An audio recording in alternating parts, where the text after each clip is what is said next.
Di my Gak God. bakat jadi YouTuber cuy. Ya.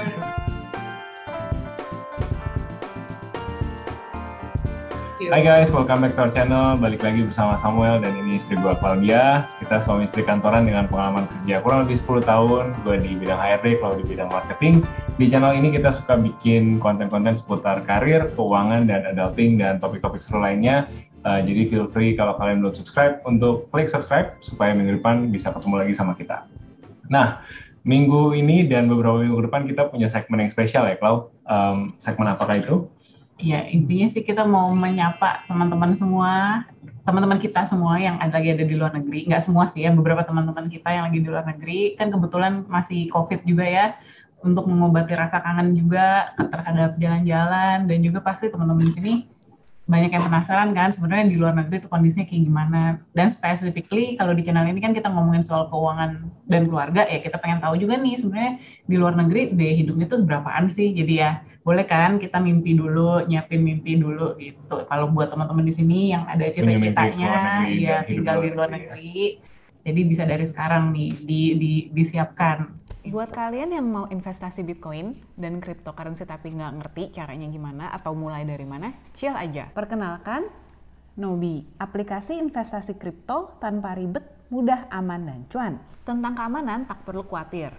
Nobi udah berdiri sejak 2018, merupakan anggota aktif dari Asosiasi Blockchain Indonesia, sudah terdaftar resmi di Kominfo dan telah bekerja sama dengan exchanges yang terdaftar di Bapepti.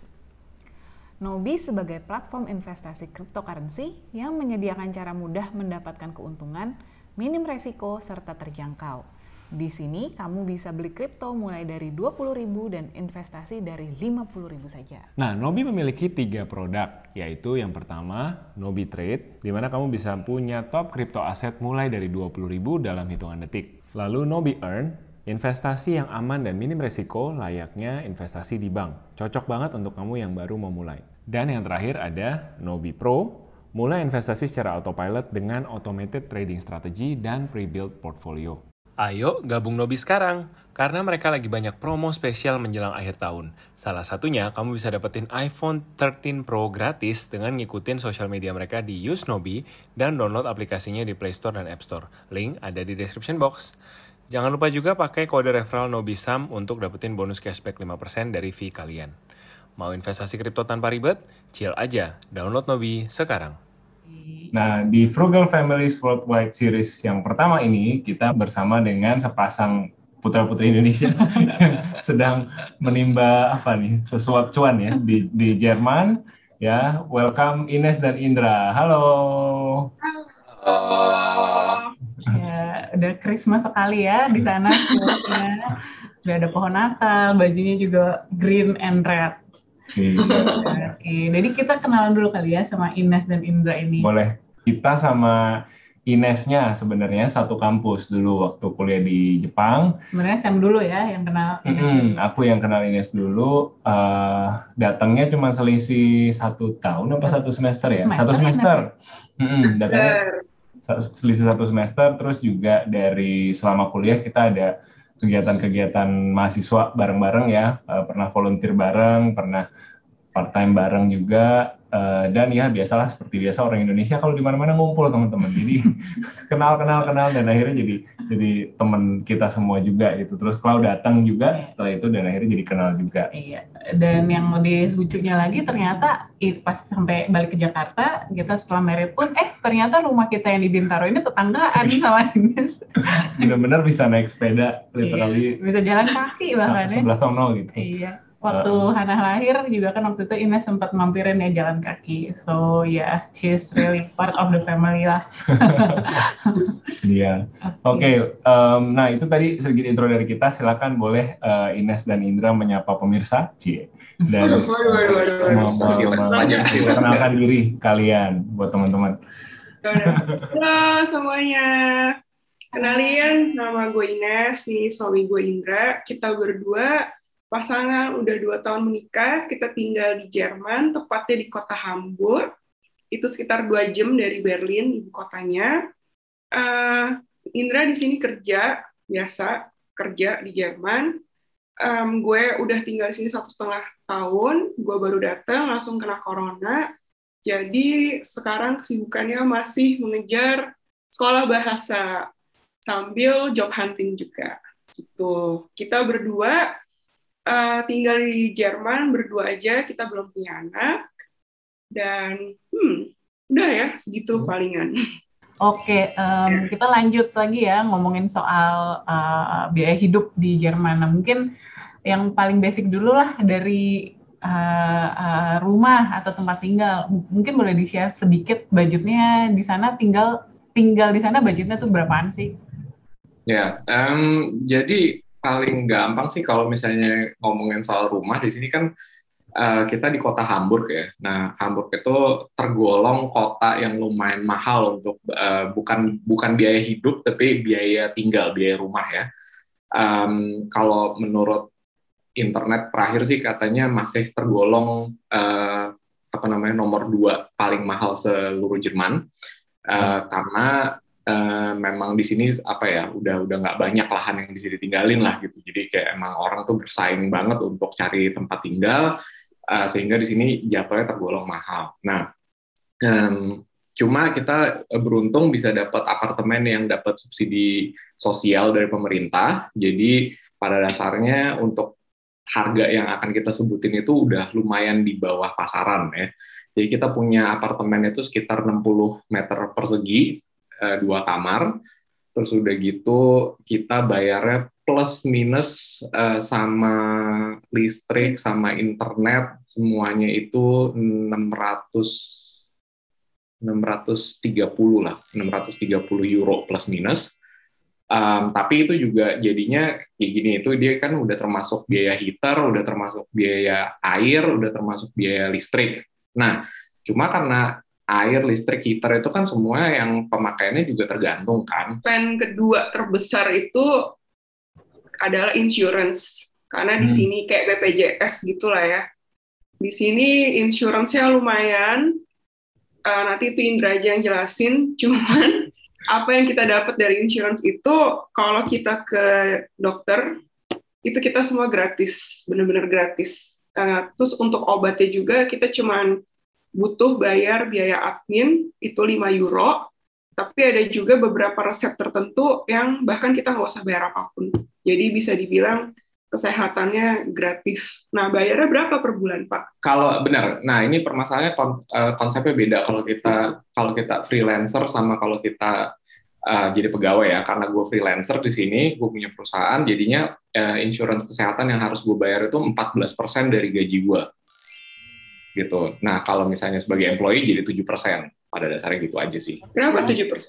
Kenapa 7%? Karena 7% yang lainnya itu ditanggung sama pemberi pekerja kita. Bos. Ya, oke. Nah, karena kalau freelancer itu kan bosnya gue juga yang punya kerja, jadinya makanya jadi 14% gitu. Betul. Terus 3 yang paling penting juga adalah ya uang belanja per bulan. Uang belanja itu kita 300 sampai 400 euro per bulan, itu including untuk makan sama yang bersifat untuk daily life kayak deterjen, tisu gitu-gitu. Sama kalau misalnya kita pengen jajan makan di luar. Itu rata-rata 300 sampai 400 euro. Yeah. Kalau kita kemarin lockdown nggak makan di luar, lumayan sih. Pernah kita cuma 200 euro. Ya, kalau belanja semua. Oke, jadi sebenarnya itu deh kira-kira. Kalau tadi benar-benar yang hemat, maksudnya hemat as-in masak terus di dalam rumah itu bisa sampai 200 euro sebulan. Tapi kalau masih diselip-selipin makan di luar, kadang-kadang tuh mungkin seminggu 1-2 kali gitu kali ya, weekend gitu. Bahkan 2 minggu sekali mungkin ya jatuhnya. Habis COVID juga kan ya, jadi agak ngeri-ngeri. Was-was lah ya keluar-keluarnya. Oh, satu lagi kelupaan. Handphone. Bayar handphone itu untuk berdua 50 euro.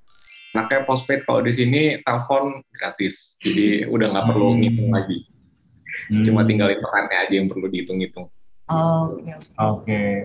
Nah, kalau di-compare, kalian kan mungkin pernah hidup di Indonesia juga kan sebelum tinggal di Jerman gitu. Nah, jadi yang gue mau tanya adalah dari sisi tabungan, lebih enak nabung di Jerman apa lebih enak nabung di Indonesia nih dengan perputaran finance yang seperti yang kalian udah ceritain? Agak susahnya gini. Jadi untuk sampai akhir tahun 2001 ini, 2021 ini Indra kan kerja sebagai freelancer. Dia punya perusahaan sendiri, startup lah bahasa kerennya. Nah, itu tiap bulan pemasukannya nggak tentu. Jadi ada yang banyak banget, ada yang dikit banget. Nah, jadi sejauh ini belum pernah nabung yang lumayan gede tuh kita nggak pernah sejujurnya. Tapi kita selalu bisa nabung. Di gaji Indra sedikit apapun kita selalu bisa nabung. Per 2022 ini, Indra akan kerja jadi pegawai biasa karena startupnya sudah tutup. Nah, kalau kan kita belum dapat ya gaji benerannya, kita belum pegang. Tapi kalau secara angka, lumayan sih nabungnya. Tapi kalau to make it short, untuk menjawab pertanyaannya Sam tadi, di luar negeri, khususnya di Jerman ya, bisa nabung lebih banyak dari Indo. Tapi dengan syarat juga, lifestyle-nya juga tolong diperhitungkan ya. Betul. Di mana-mana ya, di dunia manapun gitu ya. Kalau misalkan nggak bisa ngatur lifestyle, gaji sebanyak apapun ya, akhirnya nggak bisa nabung juga ya. Ya. Nah, nyambungin tadi statementnya ini soal lifestyle. Kalian kan bilang harus bisa ngatur lifestyle. Boleh dong bagi tips buat teman-teman. Tipsnya apa untuk bisa living frugal in Hamburg? Iya, tadi kan apalagi walaupun pendapatan yang nggak tetap tiap bulan, itu tuh gimana sih tips-tipsnya tuh biar bisa tetap nabung. Pertama sih kita setiap awal bulan lah, kita selalu duduk bareng, kita ngomongin, kita bikin di Excel gitu, pendapatan berapa, terus pengeluaran berapa. Pertama tuh di situ. Jadi kita selalu bikin budgeting. Terus yang kedua, sebenarnya masak sendiri tuh sangat berpengaruh ya kalau di Eropa. Kalau di Asia, kadang tuh take away masih bisa lebih murah daripada di Eropa. Tapi kalau di Eropa, harga mati sih masak jauh lebih murah dibandingin take out. Mungkin jangan digeneralisasiin Eropa ya. Ya Jerman lah kita bilang ya. Dan soalnya juga pada dasarnya kayak apa yang kita dapat dari take out itu belum tentu lebih enak daripada masakan sendiri. Terus udah gitu harga per porsinya juga kalau ini sebagai bandingan ya. Dulu waktu gue sendiri kan gue nggak terlalu masak atau bahkan hampir nggak masak sama sekali. Nah ketika dia datang dan dia masak, uang makannya sama. Jadi makan buat lu belanja makan keluar satu orang sama lu masak sendiri di rumah untuk 2 orang, orangnya sama gitu. Ya. Dulu dia sendiri 1 bulan makan doang 200 euro. Tapi sekarang selama gue datang, gue masak berdua 200 euro makan tok. Iya. Gitu. Luar biasa ya. Jadi ya lumayan sih, ngaruh sih itu. Memasak itu ngaruh. Gitu, makanya juga kayak waktu di depan tadi kayak kalau kita makan even 2 minggu sekali keluar kita berdua, ya of course kan nggak cuma makan sekali doang gitu kan, sama jalan, sama ngedate gitu. Itu makanya tiba-tiba kayak lonjakannya bisa jauh banget ke atas. Itu udah kelihatan lah kurang lebih tuh kalau sekali keluar tuh segitu mahalnya di sini. Makanya kayak kalau kita bisa tuh ya masak semuanya dari rumah gitu, itu jauh lebih mantap. Iya. Terus apalagi ya kita ya, di sini banyak flea market kan, jadi kita untuk ngisi rumah juga kayak untuk meja makan, untuk sofa itu kita beli barang second juga. Ini kayak kalau boleh share sedikit, ini kayak waktu dulu gue pindah ke apartemen ini kan itu kayak persis belum nikah, jadinya kayak pada dasarnya ini kayak apartemen pertama event gue juga di Jerman gitu, jadi gue belum banyak punya mebel dan kayak actually ngisi mebel-mebel besarnya ini murah banget gitu karena banyak sekali dapat gratisan orang-orang yang kayak di sini tuh kalau udah misalnya mau pindah mau cuma get rid of everything cepetan gitu ya, banyak sekali dikasih either sama sekali nggak bayar gratis, kayak dulu dapat sofa sama tempat tidur, bukan matrasnya ya tapi kayak frame-nya itu zero, benar-benar gratis, cuma perlu bawa mobil doang, ngangkat, terus udah nyampe sana pun karena dia ternyata dalam 2 hari harus pindah ke London, dia bilang kayak, ini mau lemari nggak? Ini mau ini nggak? Kayak langsung bongkar saat itu juga, langsung bawa semuanya. Wow. Nice, nice, nice. Oke. Sering-sering browsing di situ. Banyak banget yang kita bisa ambil yang di sini tuh yang actually barang second tuh kualitasnya kalau milih bener-bener bisa masih way more worth than buying new. Nah, ini satu spending nih mungkin yang anak muda banyak relate ya, terutama mungkin di Jakarta kalau masih pacaran atau masih nikah masih berdua gitu, mungkin weekend pengen makan, pengen nonton gitu ya. Tadi kan kalian cerita to save cost, mungkin makan di luar cuman dua minggu sekali gitu. Nah, buat entertainment berarti kalian apa yang dilakukan gitu? Kalau anak Jakarta kan nge-mall lah, nonton gitu kan, nyobain kroffel, cafe hopping ya kan. Ayo, Ines kangen kroffel nggak? Atau bikin sendiri di Jerman nih? Jago ya, semua bikin sendiri ya. Bikin kimchi, bikin Kalau bikin sendiri dong. Bikin sendiri, Beli mesin waffle di iklan baris. Mesin waffle second gitu nih. Betul. Di sini jadi pertanyaannya entertainment ya, entertainment buat kalian berdua gitu. Apa yang dilakukan? Banyak, soalnya namanya juga luar negeri ya, banyak taman. Jadi kita sering banget jalan-jalan ke taman, gratis tentunya.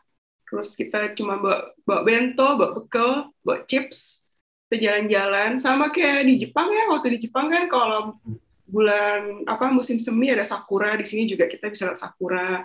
Kalau musim gugur daun merah kita ke sana. Soalnya di sini mallnya dikit, jadi kita nggak bisa kayak di Indo yang mall hopping gitu. Mallnya dikit banget dan honestly speaking juga masih lebih bagus mall di Indo. Terus kayak di sini banyak sightseeing yang emang gratis juga kan. Kan namanya juga kita perantau, bisa dibilang juga kita traveler lah ya. Jadi kita sekalian jalan-jalan juga ngeliatin si sightseeing itu. Kalau misalnya bisa admit guilty pleasure-nya juga, kita tuh kayak sebulan sekali tuh kayak seneng banget jalan-jalan ke IKEA. Bukan bukan buat belanja, kadang-kadang keterusan sih jatuhnya belanja itu godaan. Tapi pada dasarnya kita seneng cuma muter aja lihat-lihat, terus gitu yang paling kita demen di IKEA itu adalah nanti karena kita punya IKEA Family Card, jadi kopinya gratis. Terus udah gitu, di situ either beli kue atau beli apa kemarin ya kita beli kue satu sama kita beli soft drink satu itu cuma 3 euro, which is kayak wow, oke banget. Terus udah gitu habis itu sambil makan hotdognya IKEA yang vegetarian itu cuma 50 sen. Terus udah gitu yang ayam itu 1,50 euro. Jadi kayak kita udah dapet full set makan sambil jalan-jalan IKEA tuh oke banget. Ya, ini video ini tidak disponsori oleh IKEA ya. Bila ada representatif IKEA yang menonton, silakan hubungi kami di description box di bawah. Paling sih itu sih menikmati alam di sini sama ya. Kadang kita suka jalan-jalan ke luar kota dikit kayak kalau dari Jakarta ke Bogor, ngeliatin aja ada apa, udah gitu jalan-jalan capek udah pulang. Nah, ini pertanyaan terakhir. Gue yakin banyak juga teman-teman yang hari ini ngelihat Ines dan Indra itu sebagai pengen nih seperti Ines dan Indra gitu, bisa hidup di luar negeri, bisa kompak suami istri, bisa hidup hemat, bisa punya usaha di luar negeri bahkan gitu ya. Kira-kira mau bagi motivasi apa nih buat penonton-penonton? Gue tuh punya moto, kalau misalnya dalam hidup gue tuh gue mau mencoba sebanyak-banyaknya hal yang gue mau coba, dan to be honest, gue nggak terlalu peduli sama outcome-nya, apakah berhasil atau nggak berhasil gitu. Kayak misalnya kayak dari dulu gue emang udah hidup sebagai freelancer dan sekarang bahkan sampai bikin usaha di sini, walaupun at the end of the day mungkin nggak se-oke itu sampai akhirnya ya udahlah jadi employee lagi aja tahun depan gitu. Tapi kayak at least gue hidup nanti sampai tua, mungkin kalau misalnya gue nggak bikin usaha lagi, gue udah bisa bilang kayak oke, gue udah pernah coba hidup kayak gitu, dan gue nggak ada penyesalan lagi, karena gue udah pernah coba. Karena gue selalu mikir kayak, kalau seandainya gue nggak pernah coba, gue nanti tua mungkin akan nyesel kayak, kenapa ya dulu gue nggak pernah coba bikin something, gitu. Dan vice versa juga ya, gitu. Kayak itu berlaku banyak sekali di dalam hidup gue sih, at least yang selalu gue juga try to encourage gitu ke Ines dan ke dalam hidup family kita gitu. Soalnya kayak banyak hal yang kalau kita cuma bertanya, kita bisa nggak ya, atau kita viable nggak ya kalau kita do kayak gitu, yang selalu gue tanemin itu adalah kayak don't be afraid to try and don't be afraid to fail. Serius? Karena failure itu failure itu bukan, it's not the end of your life gitu. Kayak you always learn something from your failure, and if you're afraid to fail, then that means you're afraid to learn. Pokoknya coba terus, kan juga nggak gampang lah. Gue juga pindah, kan dia udah 5 tahun ya, gue baru 1,5 tahun di sini. Ya udah, pokoknya coba terus aja lah, maju terus aja. Jadi gitu. Jangan menyerah, itulah kata kunci. One step ya, one step at a time, one step at a time. Yes. No regrets ya, no regrets. Jadi series ini akan berlanjut. Mudah-mudahan kalian bisa belajar juga, bisa metik manfaat juga dari ngobrol-ngobrol santai kita sama Ines dan Indra, pasangan Indonesia yang tinggal di Jerman. Minggu depan pastinya penasaran dari negara mana tamu kita selanjutnya. Makanya pastiin kalian subscribe dulu dan nyalain notification supaya kalian nggak ketinggalan video yang minggu depan. Buat kalian yang punya pertanyaan buat Ines dan Indra, silahkan ditulis di komen. Mudah-mudahan nanti Ines dan Indra bisa lihat juga, dan siapa tahu bisa ngobrol-ngobrol juga, jadi kenalan di bawah. Kalau pertanyaannya panjang, boleh kirim email seperti biasa ke sini. Terima kasih udah nonton sampai sini. Selalu senang catch up dengan kalian. Stay safe, stay healthy. Sampai ketemu minggu depan. Bye-bye. Bye-bye.